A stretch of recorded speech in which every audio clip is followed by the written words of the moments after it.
So if you are a car guy or gal, you're most likely the person all your friends come to seek out help in buying a car. And you most likely over the past 10 years have been hit with the following scenario. Hey, can you help me get one of those Prius? At which point your mission in life becomes get them anything except for a Prius because you will not be caught dead in something that looks like that.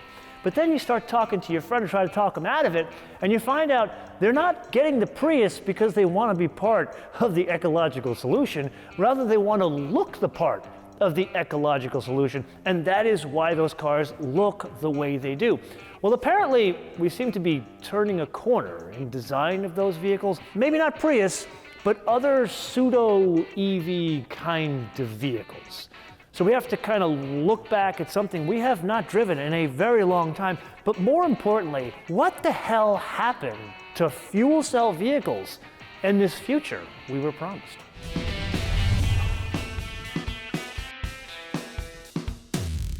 So at its root level, it's an electric car, and that's because it has an electric motor mounted in the rear of the vehicle that drives the rear wheels, 182 horsepower and 221 pound-feet of torque. That brings us to a very obvious question. What the hell is all this? Well, this is the reason why we call this thing a fuel cell vehicle. What those are a number of fuel cells that are combined to create a fuel stack. And this is where you and I get a bit into the weeds because each fuel cell is made up of an anode, a cathode, an electrolyte proton exchange membrane, say that fast 3 times, and a catalyst.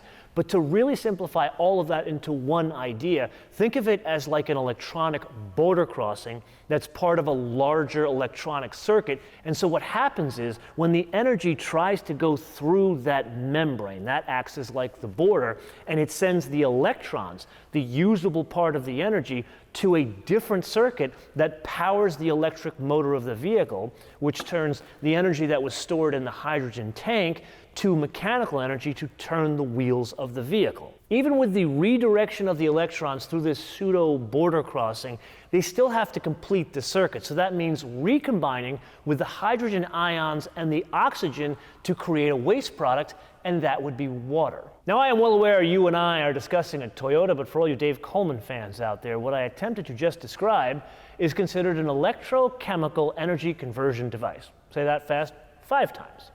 Now, you and I have experienced other electrochemical energy conversion devices in automotive applications. They're called batteries.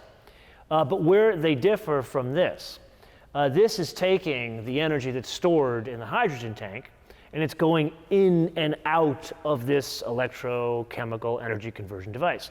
Where a battery, the energy is stored in that electrochemical energy conversion device, and if it's not rechargeable, then one would either discard or recycle that battery when it's spent. And thus ends our science lesson for today, which means we have to get back to this being a car. And the biggest impact of everything we just discussed, what's the range? Here it's pretty respectable, 402 miles of range, and that is a big function of changing the concept of the vehicle. The previous Mirai, that kind of looked like a science experiment with front-wheel drive. This one, they changed it to rear-wheel drive, and I'd love to say they're trying to get people like you and I to drive vehicles like this. But rather, it was to be able to store a larger hydrogen tank and increase that range. And then we can't forget the fact that this does have a fuel tank, even though it requires, I can't really call it newfangled fuel because it's been around for a really long time. That does translate to this car being tested by the US government for fuel economy. So it has an MPG, not an MPGE, 76, 71, 74. So there's a benefit to not having those big batteries. 4,255 pounds, or depending on how you express your weights and measures, 1,930 kilograms. Now, framing that, the previous Mirai, the science experiment that it was, 178 pounds less than this, although that car was a lot smaller. But much more importantly, a Tesla Model S is about 600 pounds more than this. Yeah, it accelerates. It feels like an electric car when it accelerates. It doesn't have quite that neck-snapping torque. Even in sport mode, I think it should be a bit faster. It should have a bit more acceleration. It'll work around town. It'll work even around roads like this. It just won't have that same feel that most people would compare this against, that of a Tesla Model 3 or a Tesla Model S. So I think we would all agree that this is a gargantuan departure from the car it replaces. It is no longer based on a platform that is like Kit Car meets Caractacus Potts. And there's a reason for that.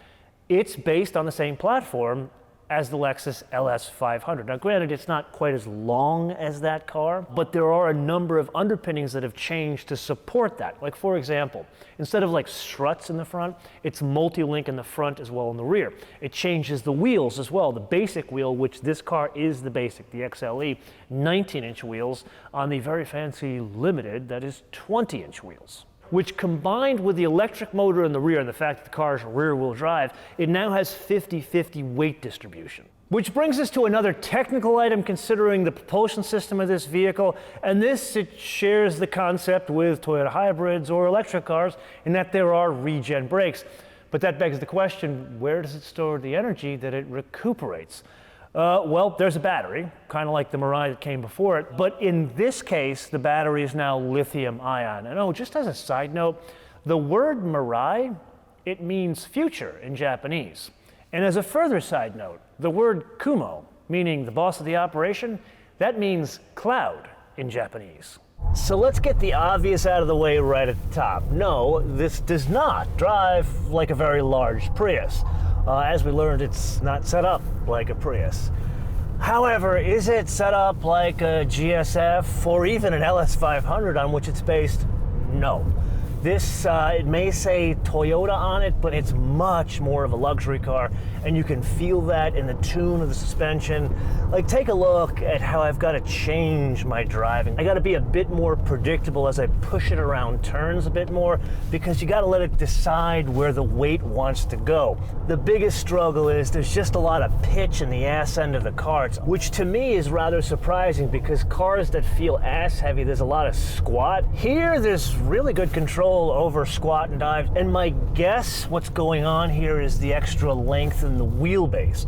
One of the biggest differences between this and the Mirai it replaces is almost 6 inches extra length in wheelbase, and clearly that kind of underscores what they're trying to make here, and that is a sort of green luxury car that's somewhat cool to look at. And clearly it's good to drive, but it's not like an F-Sport, Lexus, ES, which, if we take it on the same road, that car, even as front-wheel drive, would smoke this thing. Yes, it is indeed that time again to play your favorite game on the Options Game with today's contestant, the perennial car of the future. This one, a Toyota, specifically the 2021 Toyota Mirai for $49,500. Now, I do feel it prudent to point out that is $9,000 cheaper than the car it replaces, which was hideous to look at. This one, we do have to add the color, heavy metal. Very cool name for a gray, but it's still a gray. That said, a black interior, blah, and it's actually not leather in there. It kind of looks and feels like leather. They call it soft text. It's kind of the same deal we experienced in the Toyota Venza, and the Limited, for the avoidance of doubt, has a base price of $66,000. That one does come with a panoramic sunroof fitted as standard. However, it doesn't open. Anyway, we press on to really the only option fitted to this car, and that is the advanced technology package. And that brings a lot of safety doodads, but the biggest thing is the bird's eye camera. That adds $1,410. Then the destination and handling from Japan, $995, for a total retail price of $52,330. Now, I do feel like I need to put it out there. That's about the same as the base price of a completely stripped down 5 Series or E-Class. A couple of rather important pieces that apply. Whoa, God, that was kind of fun. A couple of rather important pieces that apply to all EVs, no matter where they get their energy, than internal combustion engine vehicles. First would be the steering. Here, believe it or not, it's somewhat direct, there's no feedback whatsoever because it is just super light. I'm not even going to complain about it because of what the car is trying to be, and no one is going to take it and do what you and I are doing today. Then there are the brakes, and here that's probably the biggest surprise out of the whole thing. If you've ever had the opportunity to drive a typical Toyota hybrid synergy drive, like the Prius, the Venza, that kind of stuff, the brakes there, they have that typical on-off switch. Toyota is probably the worst offender. Here, that does not exist. Here, they feel like brakes from a normal car. The brake performance, it's kind of middle of the road, but then again, this is trying to be a luxury car. But we've already covered that. What exactly does that mean? Well, it's much more relaxed in its personality.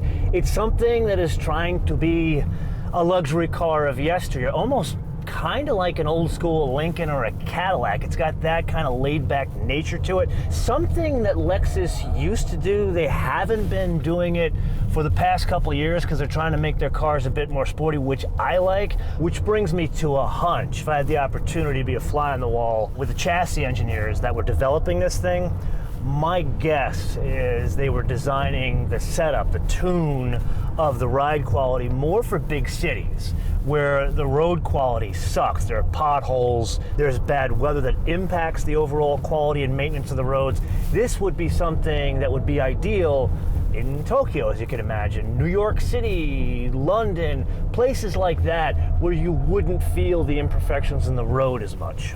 It's time for us to address the elephant in the room, and that is, why do currently only 3 hydrogen fuel cell vehicles exist?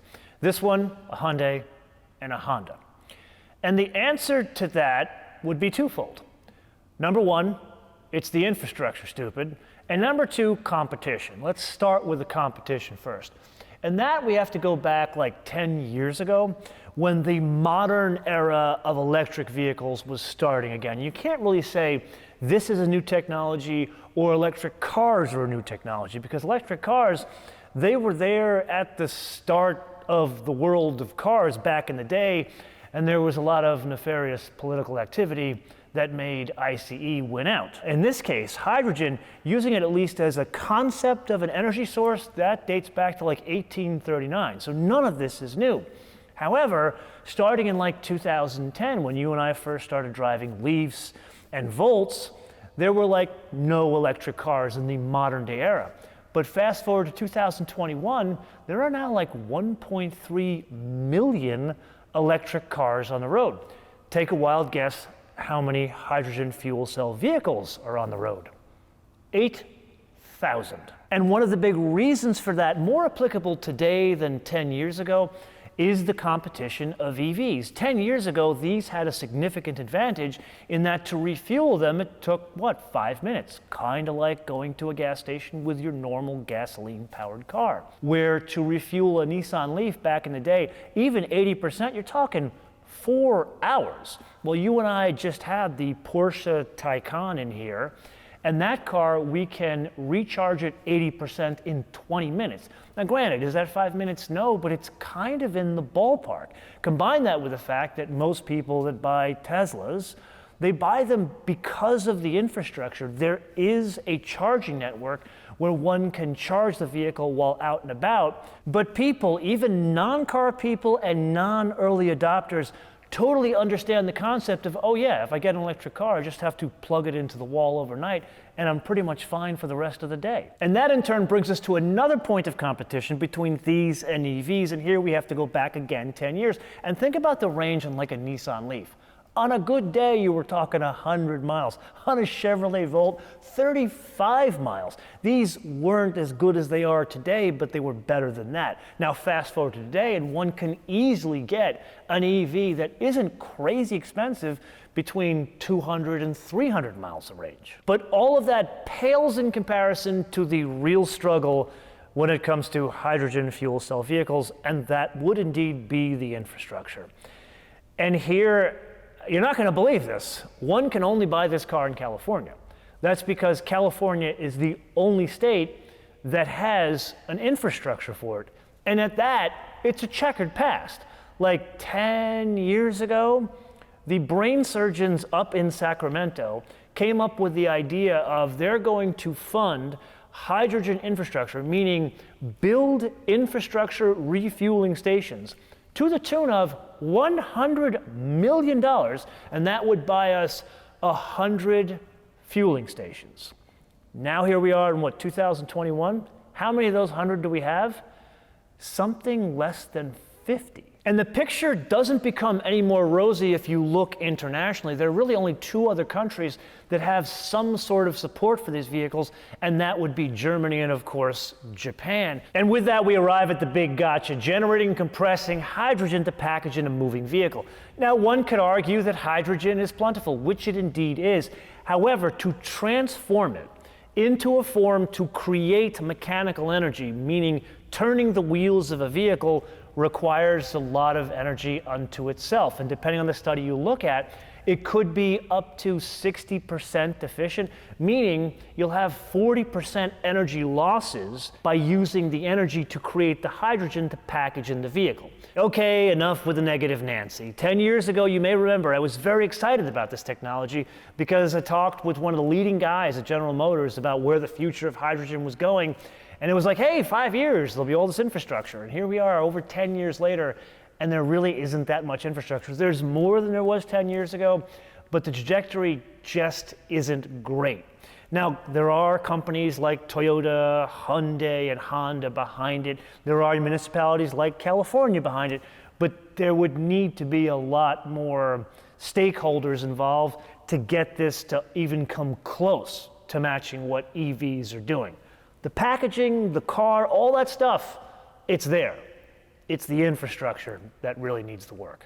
There's a couple of things going on here. First and foremost, you are probably going to laugh at me, but I can't help but thinking of the baddies luxury car from the first RoboCop movie. What was it, the 6000 SUX, which itself was a movie prop version of an old, like, 70s era Pontiac Le Mans. I don't know if I'm saying a good thing.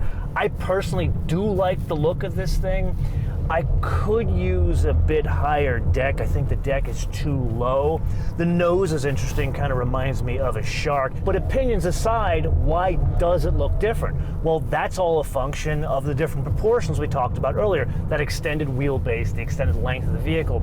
But I would argue it's the presence of the vehicle that's kind of aided with the additional greenhouse. It's kind of a tall greenhouse. They're not trying to rip it off from like the Tesla Model Y, which I think is one of the most ungainly vehicles on the planet. And that's the part of the packaging that surprises me the most. You see, when switching to rear-wheel drive, one of the things that you pick up is that beautiful dash-to-axle ratio. It increases, and that's one of the reasons why broken car guys and gals like you and I prefer the look of a rear-wheel drive car. Well, one of the other things it does, it moves everything backwards and allows more packaging space of people and dogs between the axles. Well, here you would think there would be more rear seat legroom. Turns out that's not the case. But moving up a notch, the whole design theme of the interior fits in with the global design theme of Toyota interiors. Here it's a couple of notches higher than that, specifically over there in front of the passenger compartment. And then over on this side, something rather interesting. They've got this Mirai logo that's sitting on the edge of your dashboard, but next to it, there's a button that one could conceivably think of as a smokescreen. It enables you to dump the water out of the vehicle as it fills up. Maybe someone could get industrious and turn that into a real live, like James Bond era-esque, you only live twice smokescreen. Sad part about it is you won't have a Toyota 2000 GT with Kissy Suzuki driving around Tokyo. Although, that would be lovely, wouldn't it? Let's get the easy part out of the way first. It's a completely different equation. It is no longer a science experiment first that also happens to sort of be a car. This is first very much a luxury car now that also happens to have a sort of alternative propulsion system. And when I say luxury car, I do not mean in a Germanic way or even like a Lexus. I mean like a JDM execution of a luxury car. And that brings us to the hard part. I just don't understand this technology. I don't understand where it's going. 10 years ago, I was very excited about it, but nothing has really happened. And I know that Toyota and Hyundai and Honda are very bullish on it. And Hyundai in particular, they're looking at it as something more along the lines for logistics, like heavy over-the-road trucks, where Toyota Honda, it's more about cars. So that brings us to the wish list. And it's not anything about this car. It's about the infrastructure. What I'd love to see is a cohesive strategy that is a public-private cooperation throughout the entire country, not just in California, and here's why. If I want to take this car and drive it to go see my family, because my nephews love technology, I would love to show it off to them.